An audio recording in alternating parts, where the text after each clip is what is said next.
চড়ক পূজা চৈত্র সংক্রান্তিতে অর্থাৎ চৈত্র মাসের শেষ দিনে পালিত হয়। এই পুজোর বিশেষ অঙ্গের নাম নীল পূজা। পুজোর আগের দিন চড়ক গাছটিকে ধুয়ে মুছে পরিষ্কার করা হয়। এতে জল ভরা একটি পাত্রে শিবের প্রতীক শিবলিঙ্গ বা সিঁদুর মথিত লম্বা কাঠের তক্তা, যেটিকে শিবের পাটা বলে, এটি রাখা হয়, যা পূজারীদের কাছে বুড়ো শিব নামে পরিচিত। পতিত ব্রাহ্মণ এ পূজায় পুরোহিতের দায়িত্ব পালন করেন।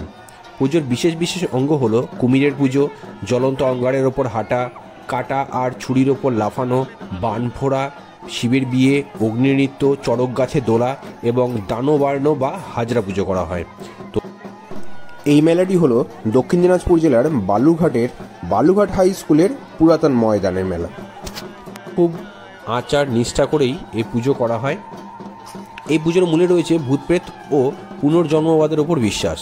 এর বিভিন্ন অনুষ্ঠান প্রাচীন কৌম সমাজে প্রচলিত নরবলির অনুরূপ। পুজোর উৎসব বহু প্রকারের দৈহিক যন্ত্রণা ধর্মের অঙ্গ বলে বিবেচিত হয়।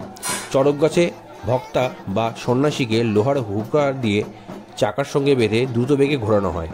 তার পিঠে, হাতে, পায়ে, জিভায় এবং শরীরের অন্যান্য অঙ্গে বাণ শলাকা বিদ্ধ করা হয়। কখনো কখনো জ্বলন্ত লোহার শলাকা তার গায়ে ছুঁড়ে দেওয়া হয়। 1863 খ্রিস্টাব্দে ব্রিটিশ সরকার আইন করে এ নিয়ম বন্ধ করলেও গ্রামের সাধারণ লোকের মধ্যে এখনও তা প্রচলিত রয়েছে। পুজোর উদ্যোক্তা ভক্তা বা সন্ন্যাসীরা চড়ক পুজোর কয়েকদিন আগে থেকে কাঠের ব্রত ও সংযম পালন করেন। একজনকে সাজানো হয় হনুমানের মতো লম্বা লেজ দিয়ে, তার মাথায় থাকে উজ্জ্বল লাল রঙের ফুল। স্থান বিশেষে রামায়ণ কাহিনীর হনুমানের গন্ধমাদন পর্বত আনার দৃশ্য অভিনীত হয়। একে বলে গিরি সন্ন্যাস। চ্যানেলে আমাদের প্রচুর ভিডিও আসছে, চ্যানেলটিকে সাবস্ক্রাইব করুন, দেখতে থাকুন। আরও জানবো আমরা নানা রকমের ইতিহাস। ধন্যবাদ।